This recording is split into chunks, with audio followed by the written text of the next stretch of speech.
Sabi ng Diyos, huwag kang gagawa ng larawang inanyuan. Sabi ng Diyos. Tama? Anong larawan ang bawal gawin?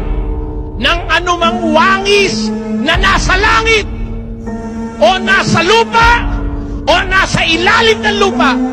Huwag mong yuyukuran sila. Huwag mong paglilingkuran sila. Sapagkat akong Panginoon mong Diyos ay Diyos na mapanigpuguin.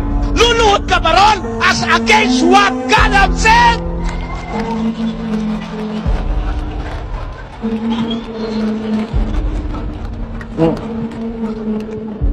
Eh ano ba, batayan ko? Biblia! Huwag kang gagawa!